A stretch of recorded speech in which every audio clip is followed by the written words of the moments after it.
Session on how to let's try that again. Hi, everybody. My name is Miriam Meadow. Thanks so much for being here. I'm with Oakland Public Library, and I'm so happy to have you here as for our information session on how to get a job with the City of Oakland. Our guest today is Terry Stanley from City of Oakland's Human Resources Management Department, and you will learn about the City of Oakland hiring process as well as best practices for how to get a job with the city. Everybody's on mute. You're not able to unmute yourself. So we're going to be managing the chat. Any questions that you have throughout, you can just drop into the chat and I'll do my best to keep up with that. I'll drop a couple of resources in the chat. If you're not already following us on Oakland Has Jobs Instagram page, please do. We share resources there pretty much every day for job seekers. And we also have a great resource page on our website, the Oakland Library website, for job and career resources. So thanks again, everybody, for being here. Take it away, Terry. Hi, everybody. Once again, my name is Terry Stanley. I'm a senior HR analyst on the recruitment team here at the City of Oakland. And today I'll be speaking to you about gaining employment at the City of Oakland. As Miriam already mentioned, we'll ask that you place any and all questions that you have in the chat, and I'll make sure to reserve some time at the end to address all of the questions that you have. So thank you for that. In today's presentation, I'll cover how to create a job, how to create an account, how to search for a job, how you know if you qualify for a job, and what happens once you apply. And as I mentioned before, I'll be sure to leave time for questions and answers at the end. So first, I'd like to go over how to create an account. This will be quite important as I want to introduce governmentjobs.com, which is the easiest way to stay up to date on job opportunities at the City of Oakland. If you apply for a city job, we will contact you through governmentjobs.com to schedule each stage of the recruitment process. And while we do send traditional emails as well, sometimes emails can go to spam or trash on accident. But with governmentjobs.com, you can always see what communications were sent to you. Also, if at any time we open an interview for self-scheduling, you'll be directed to go to governmentjobs.com to complete the self-scheduling process. So with that in mind, I want to talk about how to create an account at governmentjobs.com. To create an account, you'll want to go to www.governmentjobs.com. Once on the main website, you'll want to click the sign up button on the top right and fill out the requested data and then click create. And we've got a picture of it right here for you. Once you do so, Government Jobs will send a verification email to you to verify your email address. Alternatively, if you already have a governmentjobs.com account and it's been a while since you've used it, you can update your profile.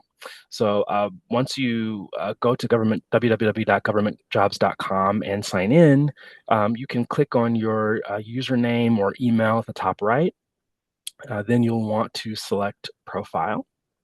Once you select profile, you'll see different section tabs labeled info, work, education, and so on. And when you see these, you'll have the option to click edit and edit all the data under each of the headers. Once you've edited all your data and you're all set, you can navigate to the City of Oakland's website to view the current openings. And so we'll move on into the searching for the job portion. So you can go to www.oaklandca.gov. That's www.oaklandca.gov/jobs, J-O-B-S, to search for jobs on our jobs website. Once on the page, if you scroll down past the services header and click apply for jobs, it'll take you to the page that lists all of our city jobs. So please take a look at all the jobs available on the website and determine which ones are a fit for you. Now that might bring up a question. How do you know what job is a good fit for you? And also, how do you know if you qualify? Well, at the City of Oakland, we aim to make it easy to understand by summarizing important information in our job ads in 4 sections. The 4 sections that we have are: we are looking for someone who is, what you will typically be responsible for, a few reasons you might love this job, and a few challenges you might face in this job. Now, outside of our sworn police and fire jobs, the rest of our permanent civil service jobs should all have these four sections. And our goal is to describe the jobs in a way that's clear and relatable. We'll also provide more details, such as what you'll typically be responsible for, which gives a more detailed description of the duties of the job. And in terms of how you know if you qualify, we also let you know what we're looking for in terms of minimum qualifications. So make sure that you pay extra special attention to the minimum qualification sections, as they'll tell you exactly what we're looking for in your application. Now, we have very specialized language in government to talk about the type of work that's performed and the type of experience you need to qualify. Some examples of the occupational categories in government work are administrative and clerical. Administrative and clerical performs routine office tasks supporting the general function of the office or specific management positions. Administrative or clerical workers are primarily responsible for internal and external communication, recording, collecting, and sharing data information, and processing or filing paperwork. We also have maintenance or labor workers. Maintenance and labor workers perform duties which contribute to the safety, convenience, comfort, and hygiene of buildings, equipment, or grounds. We have crafts and trades. Crafts and trades usually require certification at the state or national level and have a body of regulatory codes that they must adhere to. We have technicians. Technicians require a basic level of specialized technical knowledge or perhaps scientific knowledge in order to complete tasks. And they may require skills that can be obtained through specialized instruction or on the job training. Generally, technician work tends to be transactional in nature, and they tend to have instructions that make the completion of those tasks easier. Next, we have professional. Professionals require significant specialized technical knowledge in order to complete tasks and perform duties that require independent interpretation of policies or rules, significant judgment or decision making, and the application of principles, practices, and guidelines to complete tasks. Professionals operate in environments where no single set of rules or regulations tell them exactly how to complete a task in its entirety. Instead, they operate from guidelines or starting principles and determine the best course of action based on interpreting the guidelines in ways that are specific to that situation. Professional jobs tend to require a bachelor's degree or higher and may also require special certification or licensing. Next, we have managers. Managers have responsibility for a major functional area of a department or a program.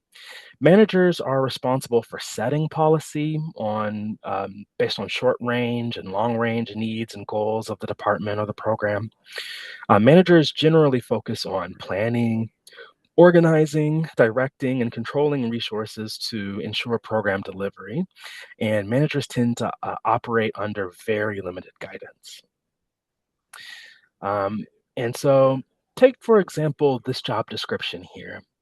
Um, Based on the information I've just provided, which job category do you think oh, sorry, looks like it's skipped ahead a little bit here. Let me just make sure that I'm on the right spot here. Yeah, so take a look at this job description here.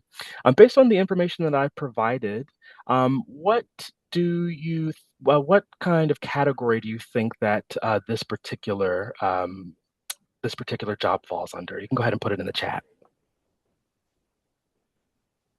Okay. So I'm seeing professional, professional, professional, professional, professional. That's right. Yeah, that's right. I would say that that is a professional job. Excellent. Um, okay. And then next, I want to actually go backward a little bit here and talk about occupational categories and level definitions.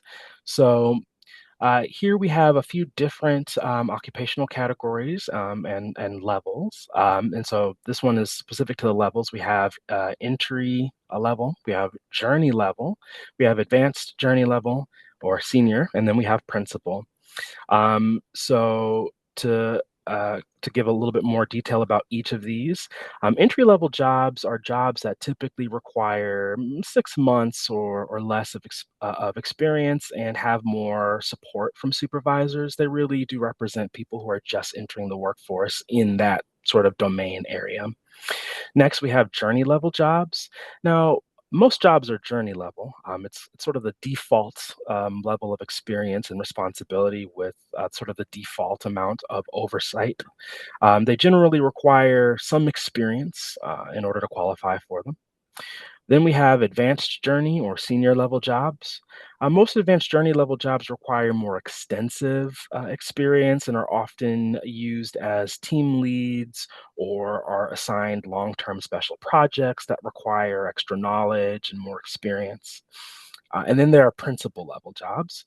A principal level is typically a supervisor or someone who has expert level experience, and they tend to function as the supervisor in whatever sort of domain that they're in. And they might even supervise whole programs, sort of depending on the way that that job is being used in the city. So, based on the description that I gave, um, what level do you think that this job uh, is? What level do you think? Go ahead and put it in the chat.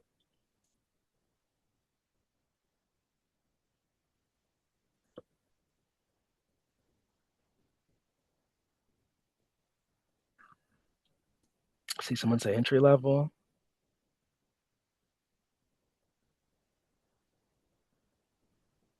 Any other ideas? What level do you think this particular position would be based on the description I gave of levels? Okay, I see principal. Some people say manager. Some say advanced. Some say entry. A few more advanced. Advanced. Advanced. Another principal. Manager.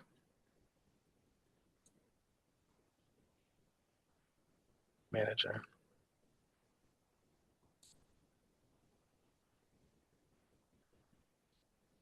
Okay. This one happens to be a principal level. I think the giveaway is that for if you look at the experience requirement, we have this arrow right here over the part that says lead. So as a prerequisite, it requires lead experience. So that lets you know lead is typically lead level experience is typically something that you would gain as a senior.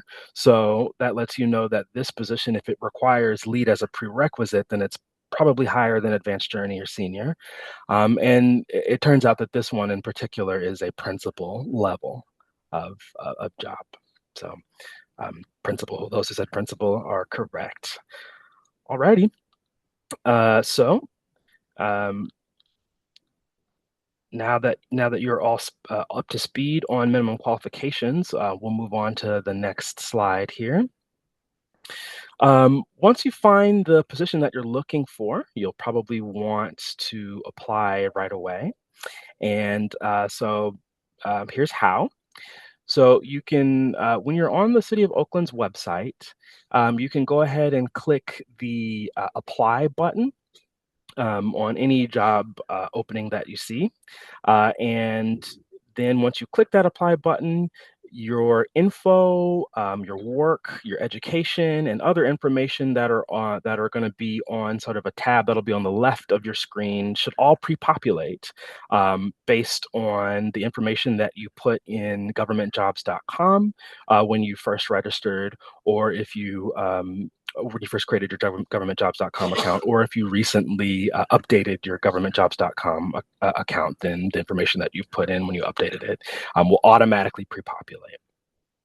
And so that will actually save you quite a lot of time in the application process with all that pre-populated information, but it will ask you to, kind of look over it and just make sure that everything that's there is accurate and up to date as well. So you'll get the chance to scroll through everything as it asks you to look over that information. Once you get to the attachments portion of things, under attachments, you can add resumes, certificates, licenses, or transcripts if the position requires it, and you'll know if this is necessary. And then you might get to questions, right? And under questions, you want to make sure that you answer all questions as thoroughly as possible. It's very important that you answer the questions to the best of your ability, and there'll be more detail on this in a little bit. Alternatively, let's say that you already know what kind of job you're looking for at the City of Oakland, but we're not currently hiring for that job. Or let's say that you instead decide that you want to peruse our job descriptions that are also available on our website. And from there, you discover a job that you'd love to apply for, but we're not currently hiring for that job. Well, there's something that we have called job interest cards. And you can fill out one of those job interest cards to be notified when we do open that for hiring. So a job interest card is a notification system that's used by the City of Oakland and as well as other cities and organizations to allow candidates to express their interest in a specific job or categories of jobs. Um, and if you navigate to the job interest card website, like that section of our website, I can speak out the link here, but we'll also make sure that we attach, like when we send out the confirmation for the end of this presentation, that we'll make sure that we include that link so you can have it as well. But it's www.governmentjobs.com/careers/OaklandCA/job interest cards/categories. And again, no need to try to write all that down. We'll send this out so that you have it. But when you go to that link, that will take you to the page that's pictured here. And as you'll see, there are different job categories. So all of our jobs in the City of Oakland that we post are categorized, and they'll all fall into one of these categories. And you can select each of these categories, or you can go into, if you see here at the bottom of the picture, there's also class specs. You can click on that. And if you know the exact job that you're looking for at the City of Oakland, you can click on that, find that job, and then mark the button to subscribe to that job specifically. Or if you leave it on job categories, then anytime any job that fits any of these categories is open and accepting applications, then you'll go ahead and receive a notification of that in your email. So once you select the category, you just go ahead and click that subscribe button, as I mentioned before. And then, yeah, for the next 12 months after you submit the form, you'll receive an email notification every time a position the City of Oakland opens that matches that category. And similarly, if you click a class spec, if you click into the class spec and then you click subscribe, very much the same thing. You will be notified for the next 12 months anytime that specific job is open. Okay, so let's say that you found the job that you wanted and submitted an application. Now what? Well, from your perspective, there will likely be a short wait, followed by an invite to an exam if you meet the minimum qualifications, or a short wait followed by an email detailing our decision not to move forward if you did not meet the minimum qualifications. But behind the scenes, several things are happening. So the easiest way to describe sort of what happens in the actual recruitment process itself is via this infographic here. We post this infographic on all of our job ads so that everyone knows sort of what the steps are. But this infographic, I think, does a really good job of succinctly describing each of the major phases of the recruitment process. Um, and so, as you can see here, it starts with your online application. Later, once after you apply and the announcement period is closed and we look through all the applications, we're going to screen them to make sure that to find the people who meet the minimum qualifications for the job, determine who that is, and move them forward. The next step in the process is for them to participate in an exam. And so there are multiple different kinds of exams that we offer at the City of Oakland, and we'll get into that in just a little bit. We'll go into much more detail about that.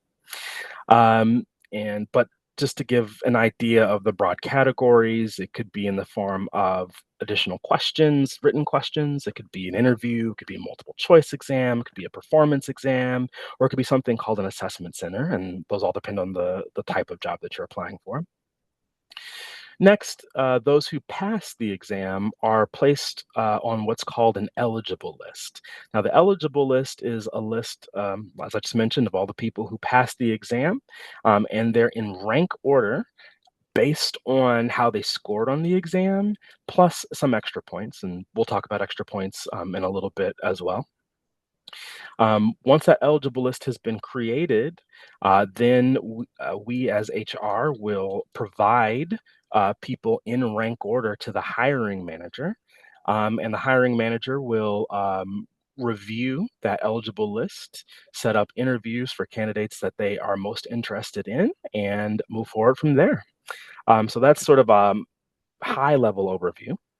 And we'll go into more detail of in each of these steps in just a moment. Before we do that, though, I do want to go ahead and give just a few tips and a few reminders for making sure that you fill out the application in the best possible way that gives you the strongest chance.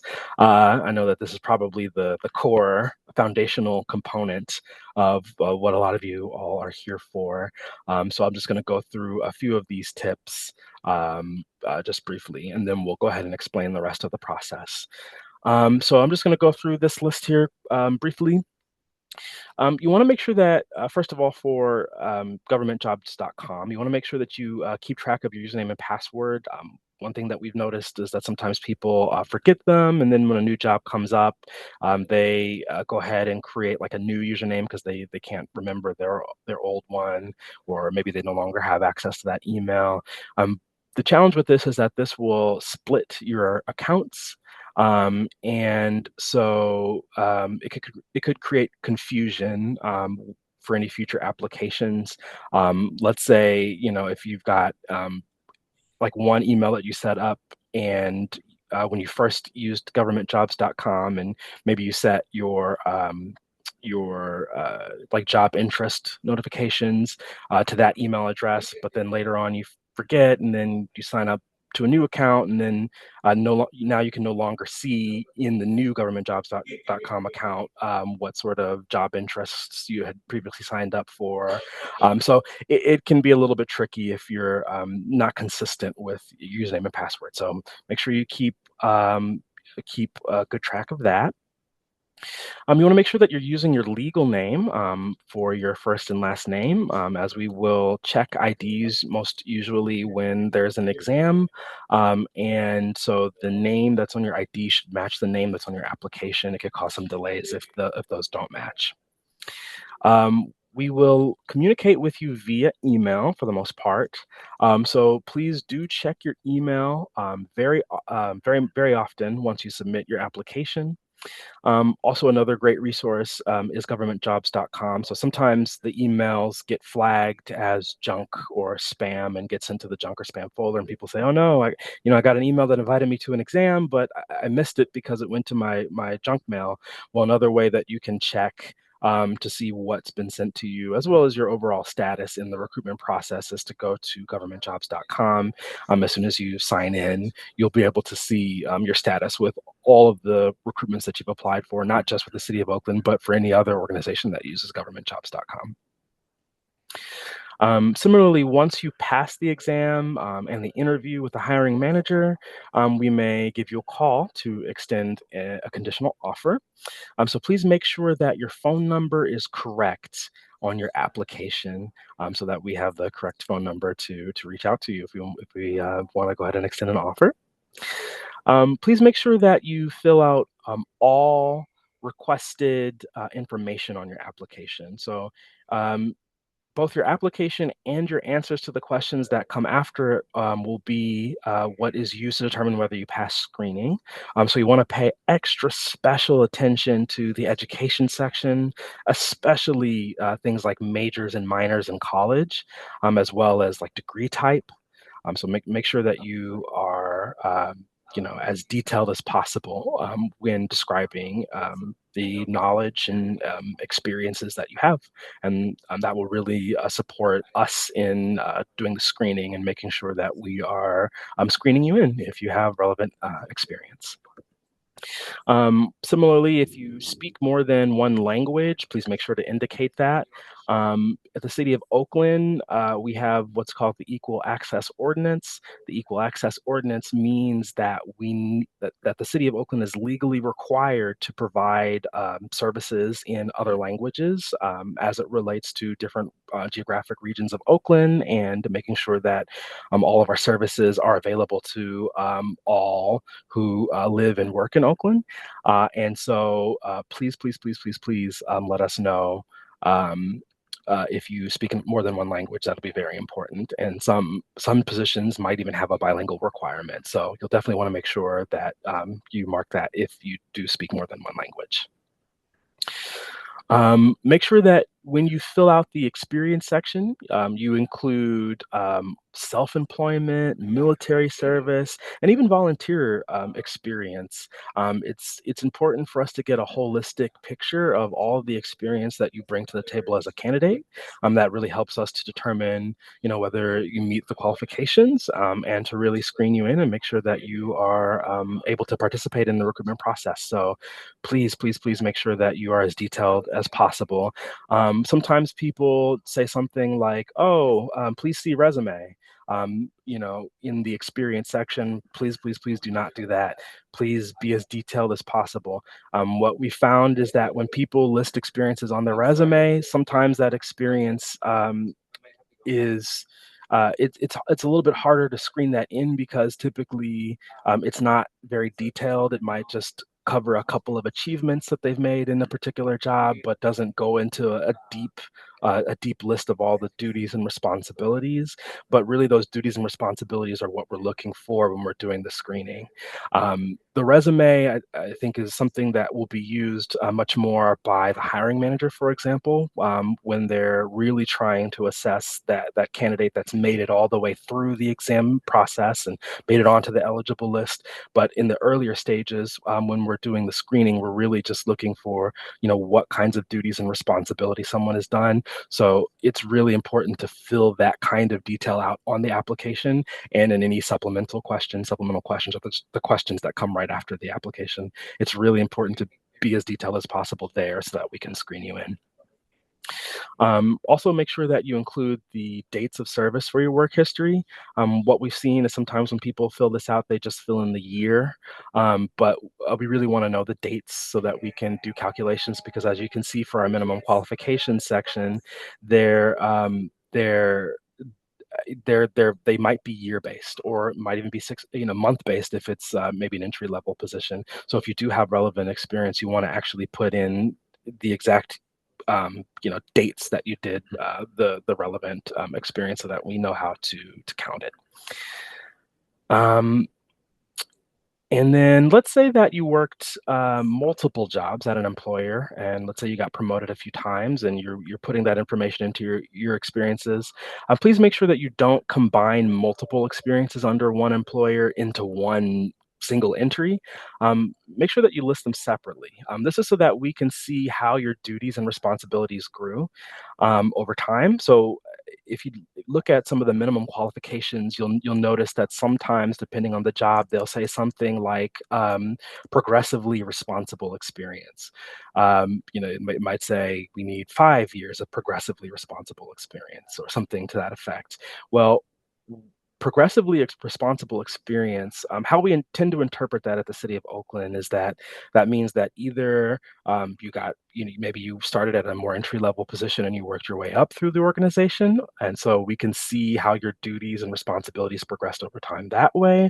Or maybe even you had the same level, of experience, but you worked in one area and then you worked in a different area and then you worked in a different area after that. Well, we want to be able to see how those duties changed over time. So if you collapse everything into just one entry, it may or may not give us the kind of detail we would need in order to be able to screen on the basis of progressively responsible experience. So do make sure that you actually separate the different experiences that you have out so that we can see how those duties and responsibilities changed over time. Lastly, as I've mentioned before, please make sure that you answer any questions that you have as completely as possible. Generally, short answers don't give enough information, so you want to be very detailed.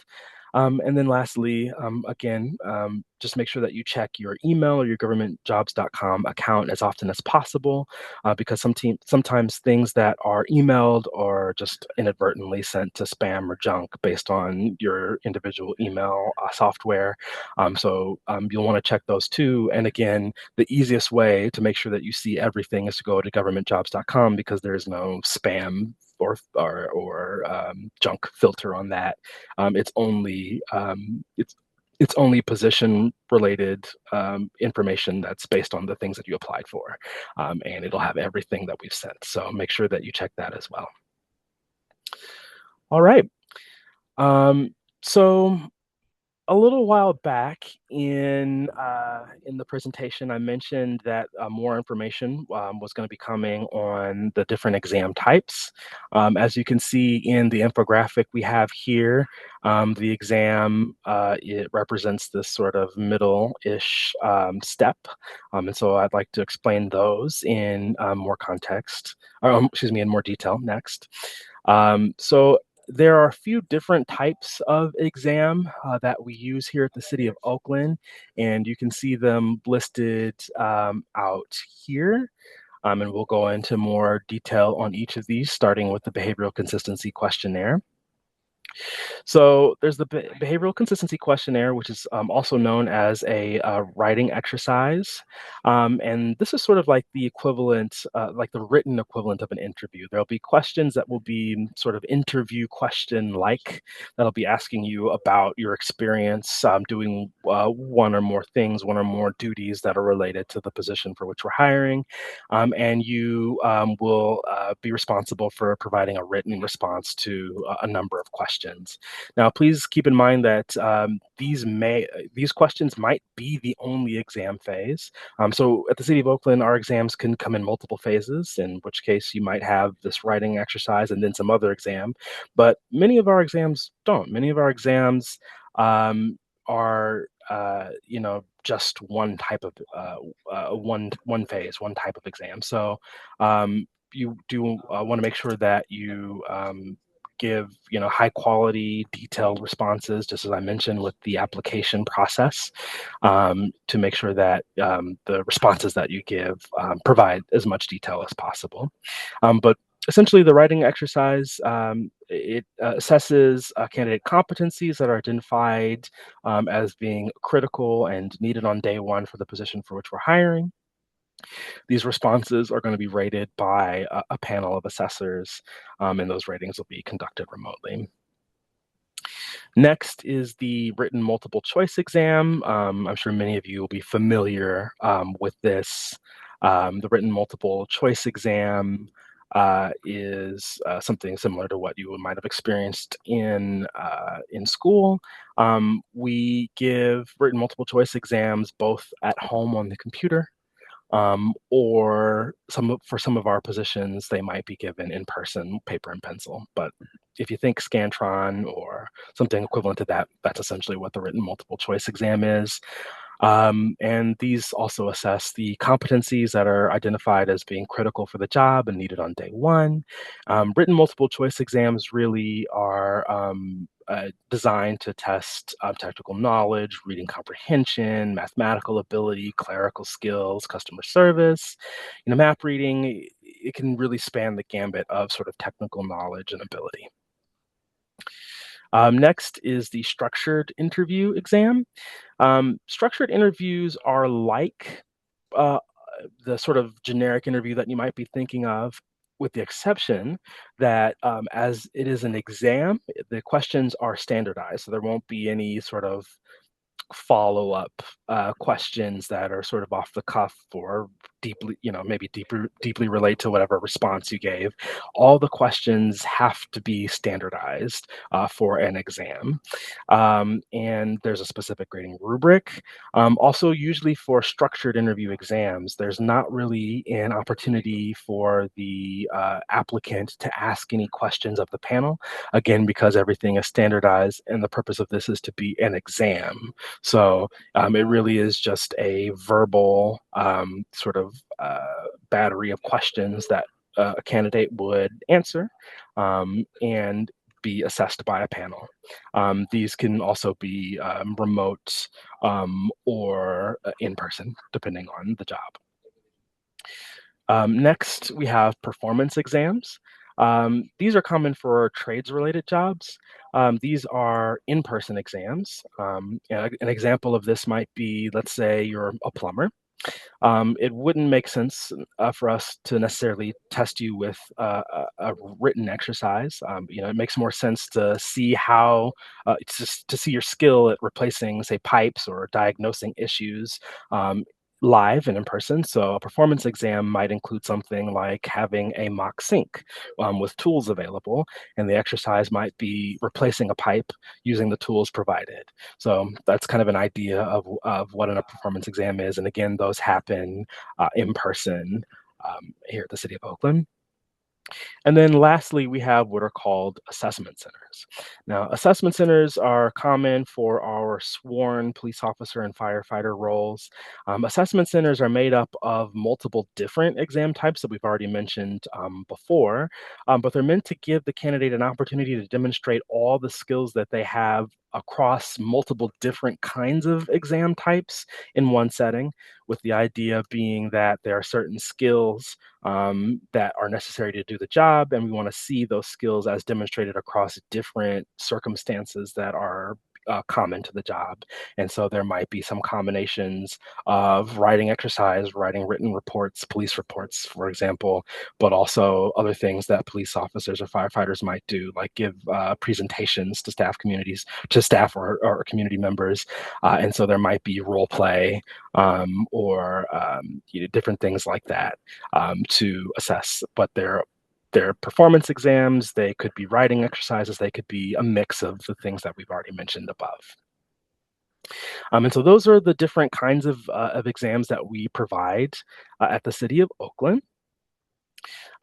So once you take the exam, going back to the infographic here, you'll notice that the next spot on the infographic is the establishment of the eligible list. So the eligible list is just the list of candidates who passed the exam in rank order. And that rank is determined by your final score on the exam plus any additional points. We do have 3 types of additional points. These 3 types are commonly the residency points for this living in the City of Oakland. In the center here, we have veterans points. These are for veterans who have been discharged from their military service and are applying for their first job here at the City of Oakland.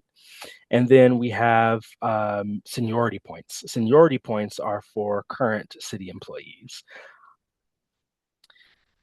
And so your score on the exam plus those additional points are what determine your overall rank. And so returning to this infographic, the next thing that we see are that the names of the top ranked candidates are given to the hiring manager. And this process is called referral, or sometimes called certification. And so our union agreements explain the process for referral. It does differ from union to union at the City of Oakland, but generally we create an eligible list that lasts for a period of 2 years if it's a restricted list. Restricted list means that it's internal applicants, or 1 year if it's an open list meaning that it's external people who don't work at the City of Oakland. And we do what's called certification. So we send a certain number of ranks, not people, but ranks to the hiring manager.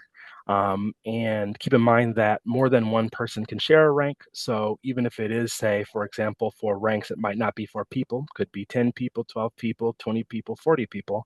It depends on how people ranked and if their scores are the same based on how they scored on the exam and the extra points that we mentioned earlier. Oops. Lastly, the last step on the infographic is the hiring manager conducting interviews. So it's up to the hiring manager when they conduct interviews. Typically, they reach out within a couple of weeks of receiving the eligible list to request an interview. Once started, the interviewing process can take a few weeks or more, depending on whether they find the candidate or candidates that they are looking for. It also depends on the size of the eligible list and the number of vacancies that they are trying to fill. Once the ideal candidate or candidates are identified, the hiring manager will reach out and make a conditional job offer. When that is accepted, the hiring manager will check references and start background checks. And pending completion of that, then they'll send out the final offer. And there we have it. That's the entire process for the city of Oakland. Now, I know that I covered a lot of material, and I know I saw that there were just questions galore. I know a lot of people have a lot of questions, and Miriam has been tracking the questions. So I'm going to take the time now to kind of pause, and for the last 13 minutes or so, I'm going to go over any questions that you guys have. Miriam, if you want to go ahead and take it away. Thank you so much, Terry. If you want to grab something to drink, a little bit of water for your voice. Thank you for sharing all that great information and for your presentation. So helpful to understand the process. We do have a couple dozen questions that I have done my best to capture. If you got a thumbs up on your question from me, that means that I captured it. And we will go through and do as much as we can. I see that there's a hand up. We're not going to take people off mute. We're just going to do Q&A through the chat today. Thank you for understanding with the large group. We have to do it this way. So the first question is, what response would you have to someone who's put in apps for more than 25 opportunities and not heard back? First of all, I'm sorry that you had that experience. You can always reach out to HR. So we'll make sure that we include our phone number for you to be able to reach out and call. Um, there's also almost all of our announcements should contain contact information for the person who's in charge of that announcement. So you can also just reach out either via phone or email directly to the person who's in charge of that announcement and ask for follow-up. That's totally appropriate. And again, I'm very sorry that you had that experience. Thank you. Can you speak to what kind of training is provided? Um, is this training in reference to like training on the job, like a job training? Yeah, so that depends on the specific position and for levels, right? So as you remember, we talked about occupational levels. If the position that you're being hired for is of a higher level, say a journey or principal, um, and and certainly if you're an internal applicant to the city, then the there'll probably be more of an orientation um, as to how that department does its processes. If it's more of an entry level role, then those are explicitly designed with the idea that we would give more of an extensive training, foundational training process that that provides you everything that you need to be fully effective and eventually apply for the journey level role. So the entry level roles are intended to be sort of a funnel that helps people move into the journey level position. But exactly what those look like differs from job to job and from department to department. For example, what training looks like if you work at OPW and you're, say, a public works maintenance worker or something like that looks different than what it would be if you had a different job and let's say you worked in ITD or something like that. But yes, to your point, we do offer training. It just looks a little bit different from position to position.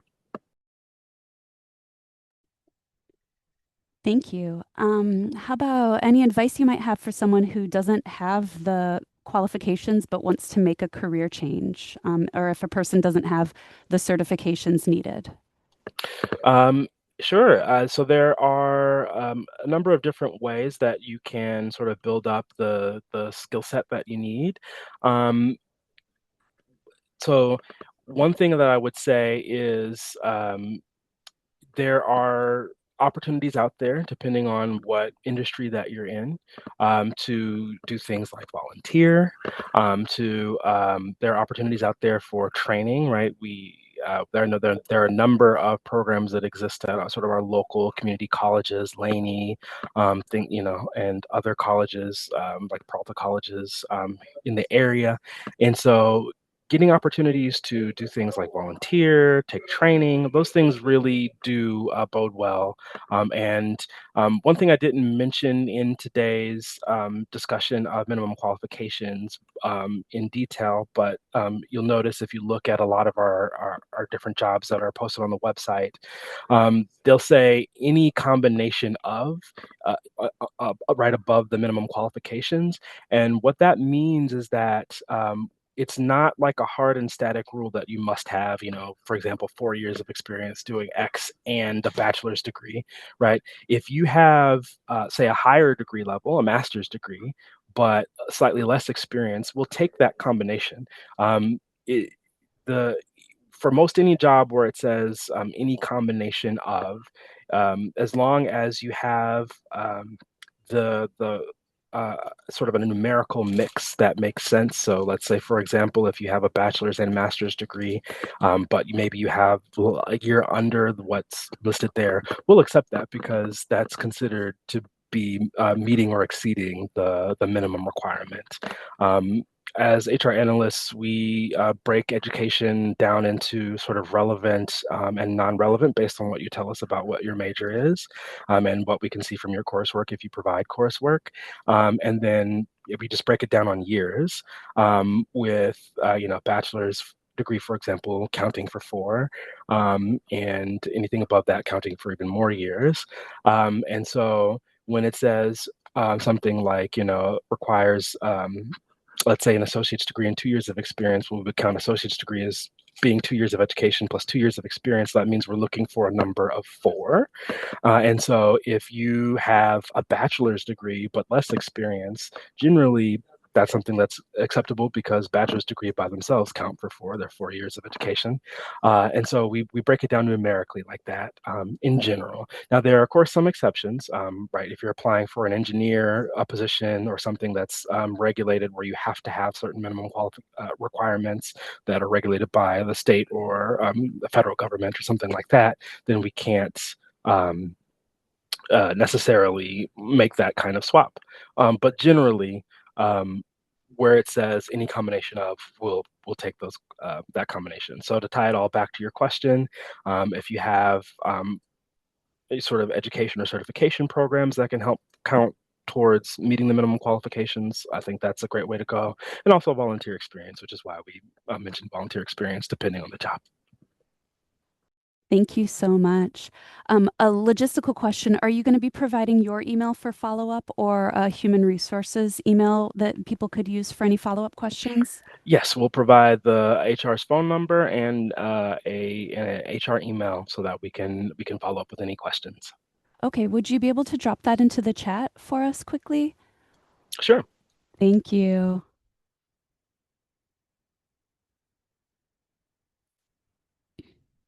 Okay, I see another hand raised. We're not going to be unmuting anybody.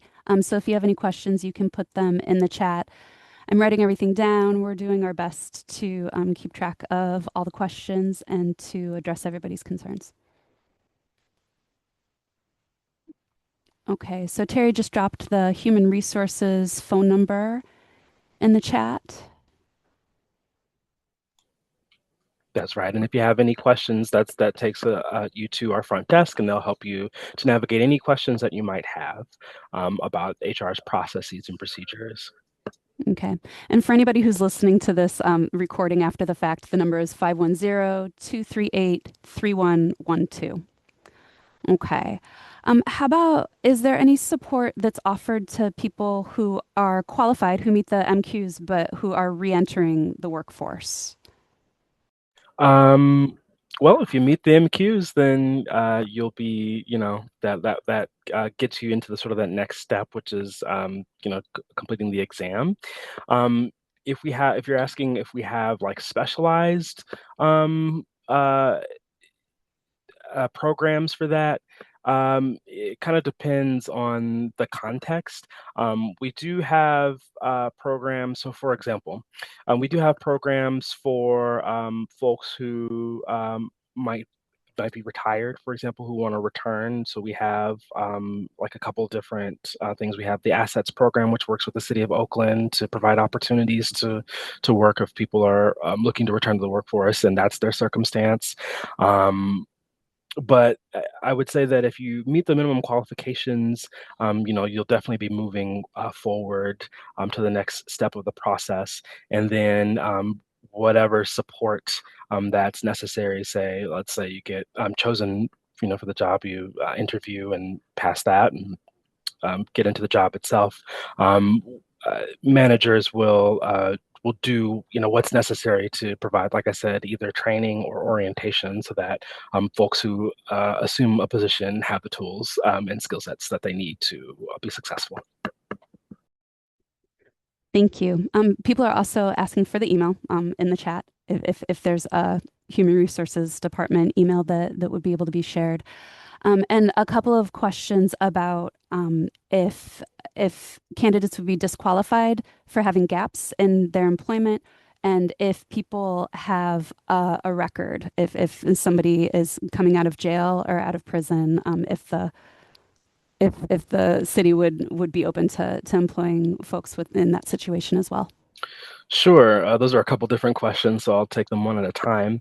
Um, can you do the first one for me again, though? Sure. Gaps in an employment record. Yeah. So if you have sort of a gap in your employment record, how that impacts the recruitment process for you depends.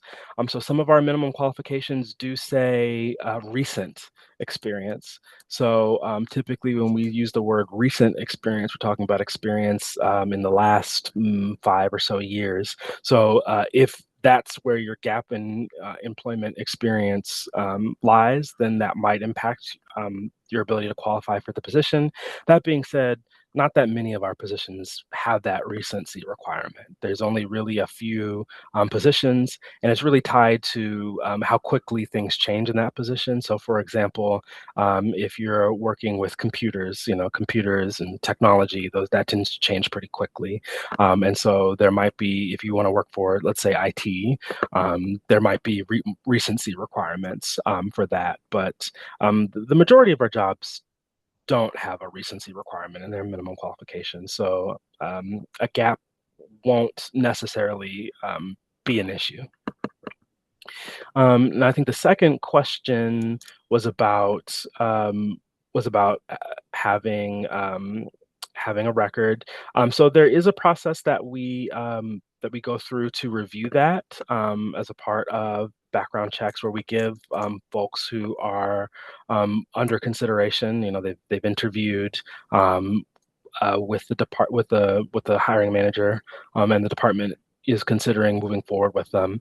And so it's taken on a case by case basis. Um, but uh, I would say that I wouldn't be concerned unless your particular circumstance relates to the job that you're like closely relates to the job that for which you're applying. Um, but um, but we do go through a process where someone can sort of self-identify and disclose if they have a history of conviction. We call it the conviction history process. And when people do self-identify, we just look at it on a case-by-case basis. We have hired people who have had things to identify, and again, it just relates to what your particular circumstance was and how that relates to the position for which you're applying. Thank you so much. Back to some nuts and bolts information. Does the government jobs site allow filtering based on the position level? You were talking about journeyman, professional, those different levels. Can you narrow the results on that site? Um, I'm not sure that it offers by position level. That being said, those words are actually words that are pretty commonly used, not just in the city of Oakland, but across in multiple government agencies. And so if you type those words into the search bar, because you can also search not just on the City of Oakland's website, but on governmentjobs.com's website. And if you use those words, either at the City of Oakland's website or governmentjobs.com's website, that should help you to some certain extent focus in on the specific kind of job you're looking for. Thank you. How often are new positions posted on the government job site? We post positions weekly, so I would say check back every week for new positions. And now, question about salaries. How are they determined? Salaries are determined by our classification and compensation team. So that's a specific team here within HR, and their job is to both maintain the city's classification plan. So that's literally all the job descriptions for all the jobs in the city. They consult with current stakeholders at all the city departments to make sure that all of our job descriptions are up to date. And then they also do, more to your question, and they also do what are called salary surveys, which is where we look at a bunch of comparator organizations. When we say a comparator organization, what we mean by that are organizations that are similar in size and scale to the city of Oakland, that has the same sort of mix of industries as the city of Oakland, the same sort of population demographics as the city of Oakland. And we look at how those comparator cities um, uh, uh, pay, and then essentially we aim to be in line or exceed, depending on budget and a bunch of other things that are a little bit in the weeds to get into here, but we aim to be either in line or exceed what that group of comparator cities pays for that particular position. Thank you so much. If somebody has two active applications going in government jobs, will that affect their candidacy for either? Um, I guess I'm not quite sure if you're saying two active applications, are you saying that they have applied to more than one job at one time? Or if you mean that they have like more than one account, then they've applied for the same job. Uh, Oh, I see. My understanding is that it's the single account applying to more than one job. yeah. Yeah, so that should not impact your chances at all. In fact, I would encourage applying for as many jobs as you feel um, are a match for what you're looking for, and that you are a match for the job. If you, if we answer the to answer the other question though, if you do have um, more than one account and you use both accounts to apply for the same job, then we will review that and then decline one of those so that the other can move forward.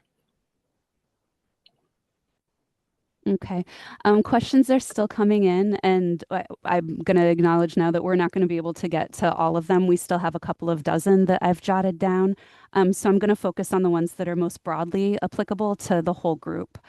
Um, is there a temporary recruitment category for City of Oakland?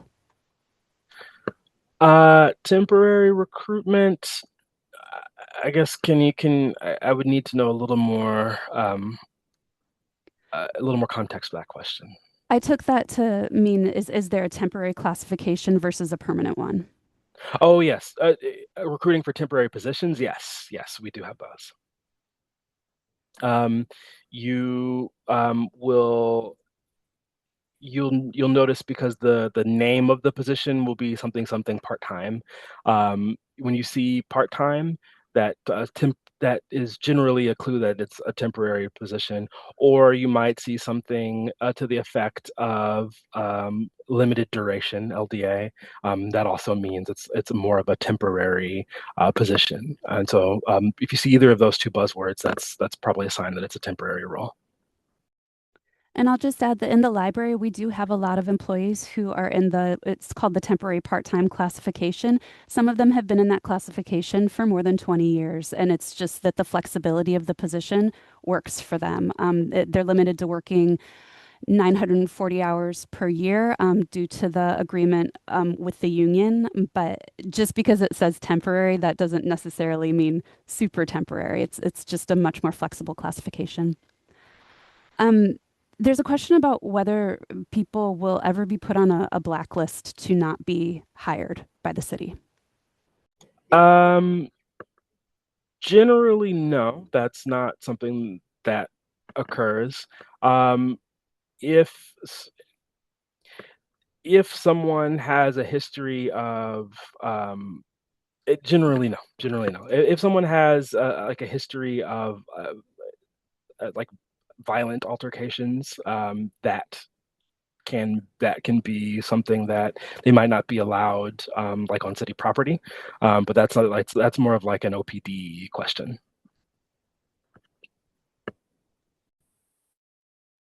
Okay, thank you. Um, let's see. How long does it typically take for a candidate to be contacted if they're going to be interviewed? And then if you could also talk some about how long are the lists used? Sure. So there's not an easy answer for how long it can take. Uh, it can range for a number of factors. Different city departments have different processes for what they do sort of post receiving the eligible list.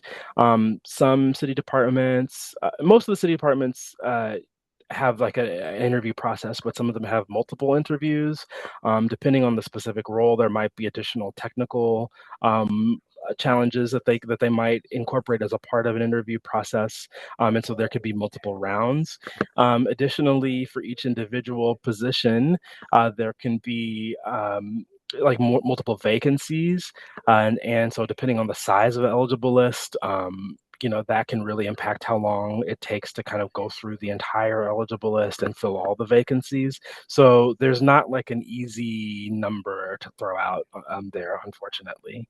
Um, Usually, once someone interviews, if the hiring manager you know would like to choose that person, would like to move forward, typically they do so fast. When I say fast, that can be anywhere as soon as a week or so after interviewing. Um, but again, it really depends on a combination of circumstances. It also depends on what time of the year and whether we're coming around the budgeting cycle, because then that can impact sort of like how quickly they can actually fill a vacant position, depending on where we are in the budget cycle. So, unfortunately, there's no easy answer, direct answer for that question. But I think was there a second part to the question, Miriam? How long will names continue to be pulled from the same list? When will a list be exhausted? Yeah.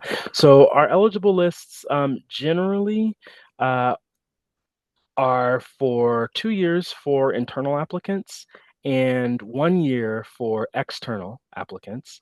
However, that is something that's actually governed by the MOU. So, for example, for our police and fire sworn positions, those are different. Um, those are of different length. So, for our police sworn positions, their eligible lists are 18 months. For our fire, it's 2 years, but there are a couple of specific jobs that are 4 years. Now, eligible lists can also be extended if there are sort of special circumstances. So, for example, the most recent time that we did sort of mass extension of eligible list was during COVID, where we couldn't really reliably run examinations because our examinations at that point were still mostly in person. And so we extended a number of eligible lists, which means that their expiration date got pushed out even further. So we had the eligible lists for 3 or 4 years, depending. Thank you. There were a couple of questions about the seniority points as well as the residency points that can add weight to an applicant's ranking. So, do past city employees also get seniority points, or is it only if you're currently employed? Only for current employees. Okay. And then there's a question about I guess about how much weight those points will give. Would a more qualified person from a neighboring city um, be? I'll just use the phrase lose out to a less qualified person who's from Oakland. Not lose out. So keep in mind, you only get those extra points if you pass the exam. Everyone who passed the exam is going to be on the eligible list. So realistically, all that would happen, and the points really only just determine where you are, like your position on the eligible list. So the worst that would happen would be that you would be just a little bit lower on the eligible list than let's say you were an let's say you were an external candidate, and you got the same score as an internal candidate, um, but the internal candidate had the seniority credits. You might just get bumped down to the very next rank, but that doesn't necessarily mean that you won't be chosen or that you won't be interviewed. Remember, we send the names over to the hiring manager in batches of ranks. So and that batch number is dependent on the number of vacancies that are that we're trying to fill. So it doesn't even mean that you'll necessarily get bumped to the next round of interviews. You could still very well be in the same round of interviews as everybody else. So um, you'll never get like taken off the eligible list or kicked. But what it will all it could theoretically determine is just the order in which you interview. Thank you. That's really useful to understand. I'm going to pair a couple of questions. There's a question about what protocols are in place to prevent favoritism for certain people being hired. And then there's another question about referrals. And if you have a referral to the position, is that something you'd want to include? Is that going to affect your application at all? Sure. So to speak a little bit on the favoritism piece, um, this entire process is the process that we do to try to prevent favoritism, right? So the city of Oakland, as well as most city governments, follow the civil service process. Um, some critical elements of the civil service process are that you have to take an exam to demonstrate your ability. Typically, people who pass the exam are placed on an eligible list, and then that eligible list is provided in pieces or chunks to the hiring manager.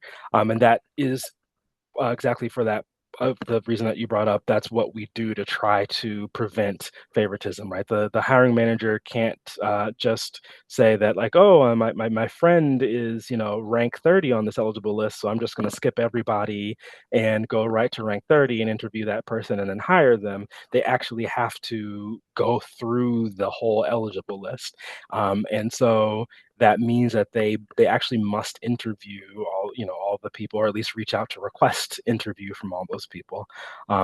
And again, we do require with our interviews that people are being scored, and that information is kept, and that it's not just a matter of, oh, I like person Y for personal reasons, and so I'm just going to skip past everybody and just interview that person and just give them the job. So favoritism is top of mind in government, and that's why we implement civil service to try to reduce the impacts and reduce the likelihood that that can impact decisions.